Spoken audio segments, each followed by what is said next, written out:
Paulo Coelho രചിച്ച the alchemist ലോകമെമ്പാടുമുള്ള വായനക്കാരെ ആകർഷിച്ച നോവലാണ്. ആട്ടിടയനായ സാന്റിയാഗോയുടെ യാത്രയിലൂടെ മനുഷ്യന്റെ ജീവിത ലക്ഷ്യം, സ്വപ്നങ്ങൾ, ധൈര്യം, വിശ്വാസം എന്നിവയെക്കുറിച്ചുള്ള ആഴമുള്ള ആശയങ്ങളാണ് ദ ആൽക്കമിസ്റ്റ് അവതരിപ്പിക്കുന്നത്. ഓരോ മനുഷ്യന്റെയും ഉള്ളിലെ ആഗ്രഹങ്ങളെയും അവയെ പിന്തുടരാനുള്ള മനോബലത്തെയും പ്രതീകാത്മകമായ സംഭവങ്ങളിലൂടെ അവതരിപ്പിക്കുന്ന സാഹസിക യാത്രയും ആത്മീയ ദർശനവും ഒന്നിച്ചു ചേർന്ന ഈ പുസ്തകം ലോക സാഹിത്യത്തിലെ ഏറ്റവും സ്വാധീനമുള്ള കൃതികളിലൊന്നായി കണക്കാക്കപ്പെടുന്നു. സ്പെയിനിലെ ഒരു സാധാരണ കർഷക കുടുംബത്തിൽ ജനിച്ച യുവാവാണ് സാന്റിയാഗോ. മാതാപിതാക്കൾ അവനെ പുരോഹിതനാക്കണമെന്ന് ആഗ്രഹിച്ചു. അതിനായി അവനെ സെമിനാരിയിൽ അയച്ചു. പക്ഷേ സെമിനാരിയിൽ പഠിക്കുമ്പോൾ അവൻ മനസ്സിലാക്കിയത് ഇതാണ്: പുസ്തകങ്ങളിലൂടെയല്ല ലോകത്തെ അറിയേണ്ടത്, യാത്രയിലൂടെയും അനുഭവങ്ങളിലൂടെയുമാണ് ജീവിതം പഠിക്കേണ്ടത്. അതിനാൽ അവൻ പുരോഹിത പഠനം ഉപേക്ഷിച്ച് ആട്ടിടയന്റെ ജീവിതം തിരഞ്ഞെടുക്കുന്നു. ഈ തീരുമാനം സമൂഹത്തിന്റെ കാഴ്ചപ്പാടിൽ താഴ്ന്നത് ആണെങ്കിലും സാന്റിയാഗോയ്ക്ക് അത് സ്വാതന്ത്ര്യമാണ്. ആടുമേയ്ക്കുന്നതിനിടയിലെ വിശ്രമവേളകളിൽ സാന്റിയാഗോ ഒരു തകർന്ന പള്ളിക്കരികിൽ ഉറങ്ങുമ്പോൾ അവൻ ഒരേ സ്വപ്നം വീണ്ടും വീണ്ടും കാണുന്നു. സ്വപ്നത്തിൽ ഒരു കുഞ്ഞ് അവനെ ഈജിപ്തിലെ പിരമിഡുകൾക്ക് സമീപം കൊണ്ടുപോയി അവിടെ ഒരു നിധിയുണ്ടെന്ന് പറയുന്നു. സ്വപ്നം ഒരിക്കൽ വന്നാൽ അവഗണിക്കാം, പക്ഷേ ആവർത്തിക്കുന്ന സ്വപ്നം ഒരു സന്ദേശമാണെന്ന് സാന്റിയാഗോ വിശ്വസിക്കുന്നു. തന്റെ സ്വപ്നത്തിന്റെ അർത്ഥം കണ്ടെത്താൻ സാന്റിയാഗോ ഒരു ജിപ്സി സ്ത്രീയെ സമീപിക്കുന്നു. അവൾ പറയുന്നത് ലളിതമാണ്: നീ പിരമിഡുകൾക്ക് സമീപം പോകണം, അവിടെ നീ നിധി കണ്ടെത്തും. സാന്റിയാഗോയ്ക്ക് യഥാർത്ഥ മനംമാറ്റം സംഭവിക്കുന്നത് മെൽക്കിസെദക്ക് എന്ന രാജാവിനെ കണ്ടുമുട്ടുമ്പോഴാണ്. അദ്ദേഹം സാന്റിയാഗോയ്ക്ക് പരിചയപ്പെടുത്തുന്ന വലിയ ആശയമാണ് പേഴ്സണൽ ലെജൻഡ്. ഓരോ മനുഷ്യനും ജനിക്കുന്നത് ഒരു ലക്ഷ്യവുമായിട്ടാണ്. പക്ഷേ ഭയം, പരാജയം, സാമൂഹിക സമ്മർദ്ദം ഇവ കാരണം പലരും ആ ലക്ഷ്യം ഉപേക്ഷിക്കുന്നു. കുട്ടിക്കാലത്ത് എല്ലാവർക്കും തങ്ങളുടെ പേഴ്സണൽ ലെജൻഡ് അറിയാം. പക്ഷേ വളരുമ്പോൾ ലോകം നമ്മളോട് പറയുന്നു: ഇത് പ്രായോഗികമല്ല, ഇത് സാധ്യമല്ല, സുരക്ഷിതമായി ജീവിക്കൂ. മെൽക്കിസെദക്ക് സാന്റിയാഗോയോട് പറയുന്നു: നിനക്ക് എന്തെങ്കിലും നേടാൻ ആത്മാർത്ഥമായ ആഗ്രഹമുണ്ടെങ്കിൽ ഈ മുഴുവൻ പ്രപഞ്ചവും നിന്നെ സഹായിക്കാൻ ഒന്നിക്കും. അദ്ദേഹം മുന്നറിയിപ്പ് നൽകുന്നു: നിന്റെ ഹൃദയത്തിന്റെ ശബ്ദം കേൾക്കാൻ പഠിക്കുക. സാന്റിയാഗോ തന്റെ എല്ലാ ആടുകളെയും വിൽക്കുന്നു. ഇത് സുരക്ഷ ഉപേക്ഷിക്കുന്നതിന്റെ അടയാളമാണ്, പഴയ ഐഡന്റിറ്റി വിടുന്നതിന്റെ അടയാളമാണ്. ഇവിടെയാണ് അവന്റെ യാത്ര യഥാർത്ഥത്തിൽ തുടങ്ങുന്നത്. ആഫ്രിക്കയിലെ ടാൻജിയറിൽ എത്തിയ ഉടൻ സാന്റിയാഗോ വഞ്ചിക്കപ്പെടുന്നു. അവന്റെ പണം മുഴുവൻ നഷ്ടപ്പെടുന്നു. അവൻ തകർന്നു പോകുന്നു. പഴയ ജീവിതത്തിലേക്ക് മടങ്ങാമെന്ന് ചിന്തിക്കുന്നു. പക്ഷേ അവന്റെ ഉള്ളിൽ ഒരു ശബ്ദം പറയുന്നു: ഇത് യാത്രയുടെ ഭാഗമാണ്. ഭാഗം 1 നൽകുന്ന പ്രധാന ജീവിത പാഠങ്ങൾ നമുക്ക് നോക്കാം. ലളിതമായ ജീവിതം അറിവില്ലായ്മയല്ല, അത് ഒരു വ്യത്യസ്ത ജ്ഞാനമാണ്. നമ്മുടെ ജീവിതത്തിൽ നമ്മെ അസ്വസ്ഥമാക്കുന്ന ചിന്തകൾ, വീണ്ടും വീണ്ടും മനസ്സിൽ വരുന്ന ആഗ്രഹങ്ങൾ, അവഗണിക്കാൻ പറ്റാത്ത സ്വപ്നങ്ങൾ, ഇവയെല്ലാം നമ്മുടെ പേഴ്സണൽ ലെജൻഡിന്റെ അടയാളങ്ങളാണ്. ജീവിതത്തിലെ നിർണായക തീരുമാനങ്ങൾ ലോജിക്കിനേക്കാൾ നമ്മുടെ ഇൻറ്റ്യൂഷനിൽ നിന്നായിരിക്കണം വരേണ്ടത്. പേഴ്സണൽ ലെജൻഡ് പിന്തുടരുമ്പോൾ പരീക്ഷണങ്ങൾ ഉടൻ തന്നെ തുടങ്ങും. പേഴ്സണൽ ലെജൻഡ് എന്നാൽ ജീവിതത്തിന്റെ വിളിയാണ്. ഭയം ആണ് നമുക്ക് മുന്നിലുള്ള ഏറ്റവും വലിയ തടസ്സം. നഷ്ടം എന്നാൽ പരാജയം എന്നല്ല അർത്ഥം. യാത്ര തുടങ്ങുന്നത് ഉറച്ച തീരുമാനത്തിലൂടെയാണ്. വിശ്വാസവും ധൈര്യവും വളരുന്നത് പരീക്ഷണങ്ങളിലൂടെയാണ്. നമ്മുടെ കംഫർട്ട് സോൺ വിട്ടാൽ മാത്രമേ നമുക്ക് മാറ്റം സംഭവിക്കൂ. ഭാഗം 2 സാന്റിയാഗോയുടെ യാത്രയിലെ ഏറ്റവും നിർണായകമായ ഘട്ടമാണ്. അവൻ സ്വയം മാറിത്തുടങ്ങുന്നു. ഇത് വെറും സ്ഥലമാറ്റമല്ല, മനസ്സിന്റെ പരിവർത്തനമാണ്. ടാൻജിയറിൽ വെച്ച് വഞ്ചിക്കപ്പെട്ട ശേഷം സാന്റിയാഗോ പൂർണ്ണമായും ഒറ്റപ്പെടുന്നു. പണമില്ല, ഭാഷ അറിയില്ല, പരിചയക്കാരില്ല, മടങ്ങിപ്പോകാൻ മാർഗമില്ല. അവന്റെ മുന്നിൽ 2 വഴികളാണ്: എല്ലാം ഉപേക്ഷിച്ച് സ്പെയിനിലേക്ക് മടങ്ങുക, അല്ലെങ്കിൽ ഈ അനിശ്ചിതത്വത്തിനുള്ളിൽ തന്നെ മുന്നോട്ടു പോവുക.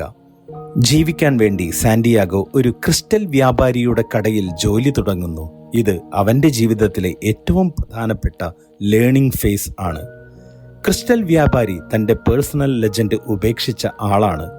ക്രിസ്റ്റൽ വ്യാപാരിയുടെ സ്വപ്നം എന്തായിരുന്നു? മക്കയിലേക്ക് തീർത്ഥാടനത്തിന് പോവുക.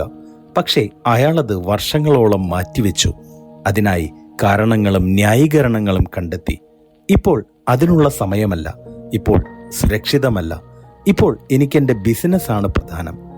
സ്വപ്നങ്ങൾ ഇങ്ങനെ മാറ്റിവെച്ചാൽ അവ നാൾക്കുനാൾ ഭയമായി മാറും. സാന്റിയാഗോ ക്രിസ്റ്റൽ ഷോപ്പിൽ ജോലി ചെയ്യുമ്പോൾ അവൻ വെറും ജോലിക്കാരനായി നിൽക്കുന്നില്ല.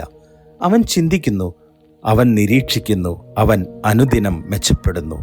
അവൻ ജോലിയിൽ പുതിയ ആശയങ്ങൾ കൊണ്ടുവരുന്നു. അവൻ്റെ പ്രവർത്തനങ്ങൾ അവരുടെ ബിസിനസ് വളരെയധികം വളർത്തുന്നു. ക്രിസ്റ്റൽ ഷോപ്പിൽ ജോലി ചെയ്ത് സാന്റിയാഗോ നല്ല പണം സമ്പാദിക്കുന്നു. ഇപ്പോൾ അവന് വേണമെങ്കിൽ സ്പെയിനിലേക്ക് മടങ്ങാം, വീണ്ടും ആട്ടിടയനാകാം, സുരക്ഷിതമായ ജീവിതം നയിക്കാം.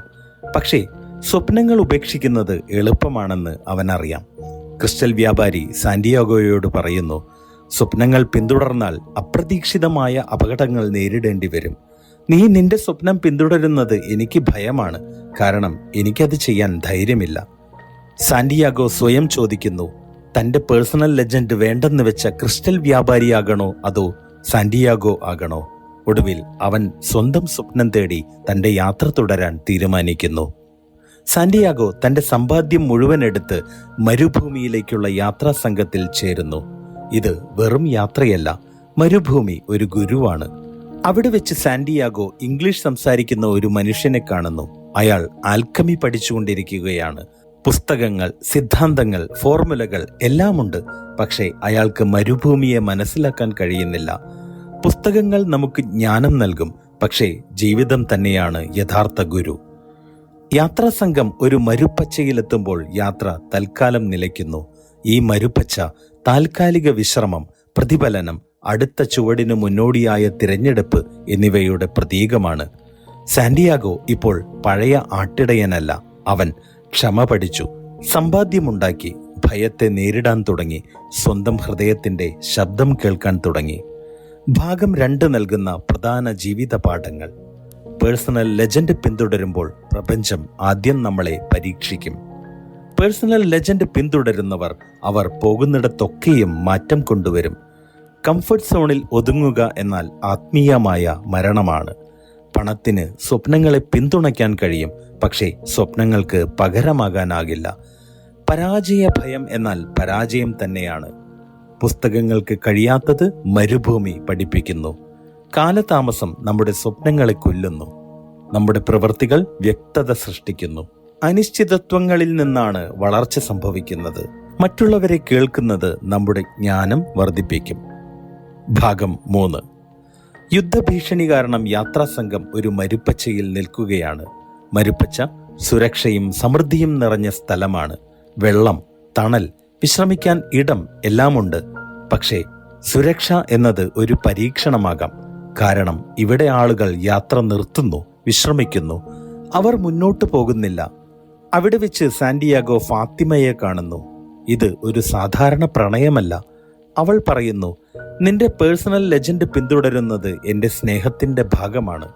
യഥാർത്ഥ സ്നേഹം സ്വപ്നങ്ങളെ തടയില്ല. യഥാർത്ഥ സ്നേഹം അവയെ പിന്തുണയ്ക്കുന്നു.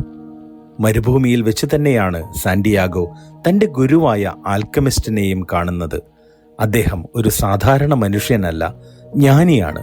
അദ്ദേഹം സാന്റിയാഗോയുടെ ഉള്ളിലെ ഭയങ്ങളും സംശയങ്ങളും തിരിച്ചറിയുന്നു.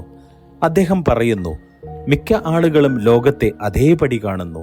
അത് എങ്ങനെയായിരിക്കണമെന്ന് ചുരുക്കം ചിലർ മാത്രമേ കാണുന്നുള്ളൂ. ആൽക്കമി എന്നാൽ ഇവിടെ രസതന്ത്രമല്ല, ആന്തരികമായ മാറ്റമാണ്. ഇരുമ്പിൽ നിന്ന് സ്വർണമുണ്ടാക്കുന്നത് പോലെ, ഭയത്തിൽ നിന്ന് ധൈര്യമുണ്ടാക്കുന്നത് പോലെ, ആശയക്കുഴപ്പത്തിൽ നിന്ന് വ്യക്തത ഉണ്ടാക്കുന്നത് പോലെ, അതാണ് ആൽക്കമിസ്റ്റ് പഠിപ്പിക്കുന്നത്. ആൽക്കമിസ്റ്റ് പഠിപ്പിക്കുന്നത് നമ്മുടെ ഹൃദയത്തെ ശ്രദ്ധിക്കാനാണ്, ലോകത്തിൻ്റെ ആത്മാവിനെ മനസ്സിലാക്കാനാണ്. ഭയമാണ് ഏറ്റവും വലിയ ആൽക്കമിസ്റ്റ്. അത് നിങ്ങളെ നശിപ്പിക്കുകയോ രൂപാന്തരപ്പെടുത്തുകയോ ചെയ്യും. സാന്റിയാഗോ ഗുരുവായ ആൽക്കമിസ്റ്റിനൊപ്പം തൻ്റെ യാത്ര തുടരുന്നു. യുദ്ധഭൂമികളിലൂടെ, അപകടങ്ങളിലൂടെ, വിവിധങ്ങളായ വെല്ലുവിളികളിലൂടെ. യാത്രക്കിടയിൽ സാന്റിയാഗോ മരുഭൂമിയോട് സംസാരിക്കുന്നു. കാറ്റിനോട് സംസാരിക്കുന്നു, സൂര്യനോട് സംസാരിക്കുന്നു, പ്രപഞ്ചത്തിന്റെ ആത്മാവിനോട് ബന്ധപ്പെടുന്നു. അങ്ങനെ അവനും പ്രകൃതിയും ഒന്നായിത്തീരുന്നു. ഗുരു പറയുന്നു, ഒരു വ്യക്തി തൻ്റെ പേഴ്സണൽ ലെജൻഡിൽ യഥാർത്ഥത്തിൽ വിശ്വസിക്കുമ്പോൾ പ്രപഞ്ചം അവന് അനുകൂലമായി പ്രതികരിക്കും. നീ തേടുന്ന നിധി നീ വിചാരിക്കുന്നതിലും അടുത്താണ്. ഇത് ഒരു സൂചനയാണ്. പക്ഷേ സാന്റിയാഗോയ്ക്ക് അത് ഇപ്പോൾ മനസ്സിലാകുന്നില്ല. പക്ഷേ പേഴ്സണൽ ലെജൻഡ് പിന്തുടരുക എന്നാൽ ഉത്തരവാദിത്തം ഏറ്റെടുക്കുന്നതുമാണ് എന്ന് അവൻ മനസ്സിലാക്കുന്നു. വിദ്യാർത്ഥി തയ്യാറാകുമ്പോൾ ഗുരുവിന്റെ ജോലി അവസാനിക്കുന്നു. ഈ പാഠങ്ങൾ പകർന്നു നൽകി ആൽക്കെമിസ്റ്റ് വിട പറയുന്നു. ഭാഗം 3 നൽകുന്ന പ്രധാന ജീവിത പാഠങ്ങൾ. പ്രണയം നമ്മുടെ സ്വപ്നങ്ങളെ ബന്ധിക്കരുത്. ഭയമാണ് യഥാർത്ഥ ശത്രു. നമ്മുടെ മാറ്റങ്ങൾ ആന്തരികമാണ്. പ്രപഞ്ചം ധൈര്യത്തോട് അനുകൂലമായി പ്രതികരിക്കുന്നു. ഉത്തരവാദിത്തം നമ്മുടെ വിധിയെ നിർവചിക്കുന്നു. വിശ്വാസം നമ്മുടെ പ്രവൃത്തിയിലൂടെ വളരുന്നു. യഥാർത്ഥ യജമാനന്മാർ നമ്മളെ സ്വതന്ത്രരാക്കുന്നു. ഭാഗം 4. ഗുരുവായ ആൽക്കെമിസ്റ്റ് സാന്റിയാഗോയെ ഒരു സ്ഥലത്ത് വിട്ട് വിട പറയുന്നു. ഇനി അവന്റെ യാത്ര ഒറ്റയ്ക്കാണ്. ഗുരു വഴികാട്ടും, പക്ഷേ നടക്കേണ്ടത് നമ്മളാണ്. ഇനി സാന്റിയാഗോ തന്റെ ഹൃദയം പറയുന്നത് മാത്രം കേൾക്കണം. പഠിച്ചതെല്ലാം സ്വയം ഉപയോഗിക്കണം. അവന് പക്ഷേ ഇപ്പോൾ ഭയമില്ല. കാരണം മരുഭൂമി അവനെ നിരവധി പാഠങ്ങൾ പഠിപ്പിച്ചു. നിരന്തരമായ യാത്രയ്ക്കൊടുവിൽ സാന്റിയാഗോ ഈജിപ്തിലെത്തി പിരമിഡുകൾ കാണുന്നു. അവൻ കരയുന്നു. ഇത് വെറും സന്തോഷക്കണ്ണീരല്ല. ഇത്രയും ദൂരം, ഇത്രയും നഷ്ടങ്ങൾ, ഇത്രയും പരീക്ഷണങ്ങൾ എല്ലാം ഈ ഒരു നിമിഷത്തിന് വേണ്ടിയായിരുന്നു. അവൻ മണ്ണ് കുഴിക്കാൻ തുടങ്ങുന്നു. അവന്റെ ഹൃദയം പറയുന്നു, ഇവിടെയാണ് ഞാൻ തേടുന്ന നിധി. അവിടെ വെച്ച് കള്ളന്മാർ അവനെ ആക്രമിക്കുന്നു, അവനെ മർദ്ദിക്കുന്നു, അവന്റെ സാധനങ്ങളെല്ലാം എടുത്തുകൊണ്ടുപോകുന്നു. സാന്റിയാഗോ തകർന്നു പോകുന്നു. ഇത്രയും യാത്ര, ഇത്രയും വിശ്വാസം, എന്നിട്ടും അവസാനം ഇതാണോ ഫലം? കള്ളന്മാരിൽ ഒരാൾ ചിരിച്ചുകൊണ്ട് പറയുന്നു, എനിക്ക് ഒരിക്കലൊരു സ്വപ്നമുണ്ടായിരുന്നു. സ്പെയിനിലെ ഒരു പഴയ പള്ളിയുടെ അവശിഷ്ടത്തിൽ ഒരു നിധിയുണ്ടെന്ന്. പക്ഷേ വെറും സ്വപ്നങ്ങളെ പിന്തുടരാൻ ഞാൻ മടയനല്ല. ഈ വാക്കുകൾ സാന്റിയാഗോയുടെ കണ്ണു തുറപ്പിക്കുന്നു. അവൻ മനസ്സിലാക്കുന്നു, നിധി പിരമിഡുകളിലല്ല, അത് സ്പെയിനിലെ അവന്റെ പഴയ പള്ളി അവശിഷ്ടത്തിലാണ്. അവൻ ആദ്യം സ്വപ്നം കണ്ട അതേ സ്ഥലത്ത്.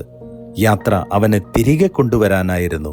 പക്ഷേ പഴയ സാന്റിയാഗോ ആയിട്ടല്ല, പുതിയ ബോധത്തോടെ, പുതിയ ആത്മാവോടെ അവൻ സ്പെയിനിലേക്ക് മടങ്ങുന്നു.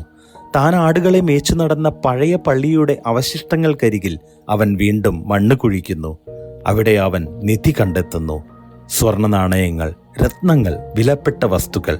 പക്ഷേ യഥാർത്ഥ നിധി അവന്റെ ആത്മീയ വളർച്ചയാണ്, അവന്റെ ആത്മവിശ്വാസമാണ്, അവൻ നേടിയ തിരിച്ചറിവാണ്.